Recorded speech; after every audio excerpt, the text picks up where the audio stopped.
ये एकमात्र सरकार जो सरकार ओडिशार चाषी कूल को एभली भाव में प्रतारित कले ता इतिहासर कालखंडे गोटे सुवर्ण युग हो वर्तमान सुधा खरीफ शेष हो गलानी 10 दिन है वर्तमान सुधा 15,67,000 चाषी वर्तमान तांकर धान विक्रय करने सुविधा पाई 10 दिन गलानी किंतु वर्तमान पर्यंत 318 आहुरी परचेज सेंटर खोला जाई नाही। ता अर्थ आपण भावंतु सरकार किभली भाव में विभ्रांति करुचंती ओडिशार चाषी कूल आमर सरकार समय रे भारत वर्ष खाद्य भंडार को सारा भारत वर्षर खाद्य भंडार को ओडिशा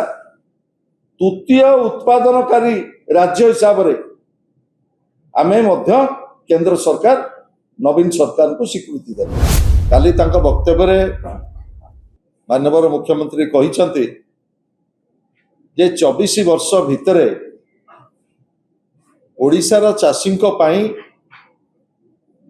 नवीन बाबू किछि करना यही 2 वर्ष भितरे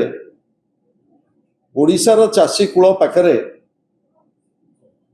से दृढ़ भाव में छिड़ा एवं सब काम कर मुझे कही रखा चाहे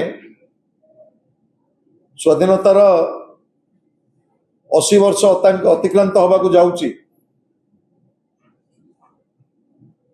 समय आसीबो समय चली जीवो मुख्यमंत्री पर मुख्यमंत्री आसी सरकार पर सरकार आसी ओडिशा गोटे कृषि प्रधान राज्य ओडिशार 70% लोक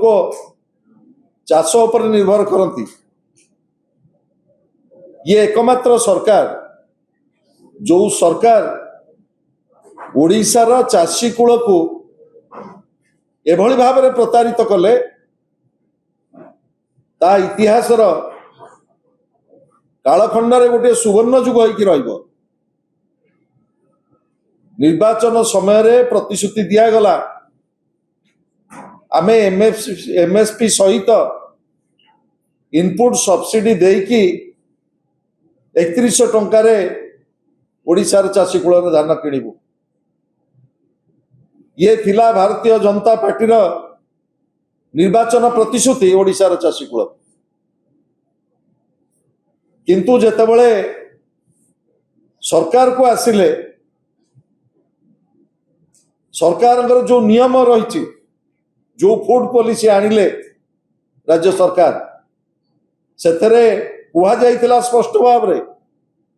समस्त बड़का एवं बिक्री योग्य धान आमे क्रय करूँ गला खरीफ समय आपण मैंने अवस्था देखिं आदि मध्य हजार हजार क्विंटाल धान धरिकी पश्चिम ओडिशार चाषी माने बसुंच मंडी रे बड़गड़ जिलार जिलापाल ऑफिस आगे आज मध्य मासाधिक काल चाषी माने धान किभली भाव में रेजिस्ट्रेशन हम एवं तांकर खरीफ धान किभली भाव में उठिब से आंदोलन जारी रही किंतु जड़े एते संवेदनशील भाव में जो भली मंतव्य ओडिशा विधानसभा ये अत्यंत दुखदायक केवल नुह ताकू आमे तीव्र भाव में निंदा करुचु मु 2-3टी तथ्य आपण मान पाखे दबा चाहूँगी आपणकर राज्य सरकार एवं केंद्र सरकार आज दिन में ओडिशार उत्पादन है 193 लाख मेट्रिक टन ये है राज्य सरकार एवं केंद्र सरकार तथ्य आज दिन में ओडिशार चाषी कूल किंतु सरकार टार्गेट फिक्स कले आमे 68 लाख मेट्रिक टन धान संग्रह करूँ ता अर्थ वर्तमान ओडिशार मात्र 35% ଚାଷୀଙ୍କ ଠାରୁ ଆମେ ଦାନ ସଂଗ୍ରହ କରିବୁ ଏବଂ ରେଜିଷ୍ଟ୍ରେସନ କରାଗଲା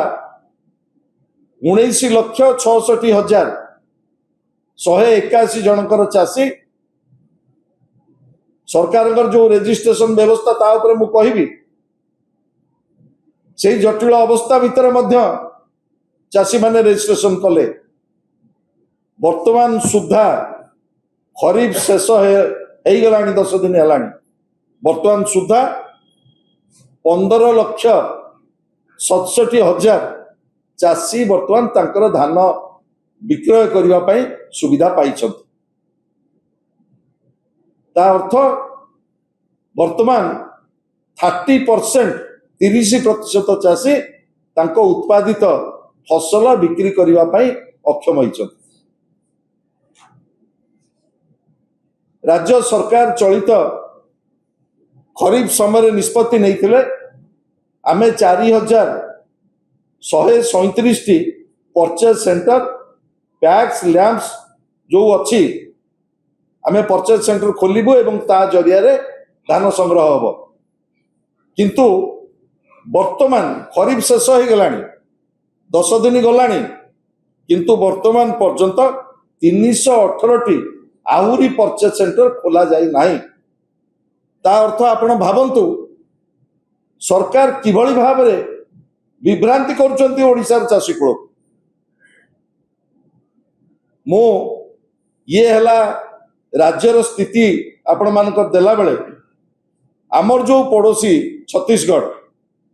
ସେଠି ଛତିଶଗଡ଼ ସରକାରଙ୍କର ଟାର୍ଗେଟ ଥିଲା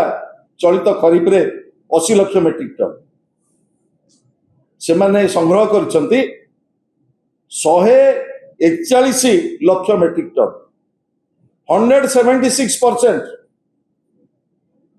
ଛତିଶଗଡ଼ ସରକାର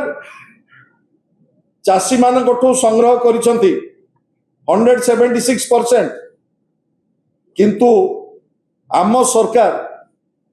ଖରିଫ ଶେଷ ହେଇକି ରବି ଆସିଲାଣି, ବର୍ତ୍ତମାନ ମାତ୍ର 79% ଚାଷୀଙ୍କଠୁ ଯୋଉମାନେ ଅନୁବନ୍ଧିତ ହେଇଥିଲେ ବିଭିନ୍ନ ପ୍ୟାକ୍ସ ଲ୍ୟାମ୍ପ ଜରିଆରେ ସେଇମାନଙ୍କଠାରୁ ଧାନ ସଂଗ୍ରହ କରିବା ପାଇଁ ସକ୍ଷମ ହେଇଛନ୍ତି। ଏବଂ ମୁଁ ଏଠି କହି ରଖିବାକୁ ଚାହେଁ, ଯେତେବେଳେ ନବୀନ ପଟ୍ଟନାୟକ ରାଜ୍ୟର ମୁଖ୍ୟମନ୍ତ୍ରୀ ଥିଲେ, ଓଡ଼ିଶାର ଚାଷୀ କୂଳ ପାଖରେ ଯେତେବେଳେ ସର୍ବନିମ୍ନ ସହାୟକ ମୂଲ୍ୟ ପାଇବାରୁ ବଞ୍ଚିତ ହେଇଥିଲେ, ସେତେବେଳେ 2002 ଏବଂ 3ରେ ଡିସେଣ୍ଟ୍ରାଲାଇଜ ପ୍ରୋକ୍ୟୁରମେଣ୍ଟ ବ୍ୟବସ୍ଥା, ବିକେନ୍ଦ୍ରୀକୃତ ଧାନ ସଂଗ୍ରହ ବ୍ୟବସ୍ଥା ଆରମ୍ଭ କରାଗଲା। ଚାଷୀ କୂଳ MSP ପାଇଲେ ଏବଂ ଉତ୍ପାଦନ ବଢି ବଢି ଚାଲିଲା। ଏବଂ ଉତ୍ପାଦନ ଏଭଳି ବଢି ବଢି ଚାଲିଲା, ଆମେ ଓଡ଼ିଶାର ଚାଷୀ କୂଳର କଷ୍ଟଲବ୍ଧ ପରିଶ୍ରମ ବଳରେ 5 ଥର ଆମେ କୃଷି କର୍ମଣ ପୁରସ୍କାର କେନ୍ଦ୍ର ସରକାରଙ୍କୁ ପାଇଲୁ। 6 ଥର କୃଷି କର୍ମଣ ପୁରସ୍କାର ଆମେ ପାଇଲୁ। ଏବଂ ଆମର ସରକାର ସମୟରେ ଭାରତ ବର୍ଷ ଖାଦ୍ୟ ଭଣ୍ଡାରକୁ, ସାରା ଭାରତ ବର୍ଷର ଖାଦ୍ୟ ଭଣ୍ଡାରକୁ ଓଡ଼ିଶା ତୃତୀୟ ଉତ୍ପାଦନକାରୀ ରାଜ୍ୟ ହିସାବରେ ଆମେ ମଧ୍ୟ କେନ୍ଦ୍ର ସରକାର ନବୀନ ସରକାରଙ୍କୁ ସ୍ୱୀକୃତି ଦେଲେ। ନବୀନ ସରକାର ପ୍ରଶଂସିତ ହେଲେ କେନ୍ଦ୍ର ସରକାରଙ୍କ ଦ୍ୱାରା। ଏବଂ ସେତେବେଳେ PPAS ଯୋଉ ଧାନ ସଂଗ୍ରହ କରିବା ପାଇଁ ଭାରତ ବର୍ଷର ପ୍ରଥମ ପାଇଲଟ ପ୍ରୋଜେକ୍ଟ ଓଡ଼ିଶାରେ ଅଟୋମେସନ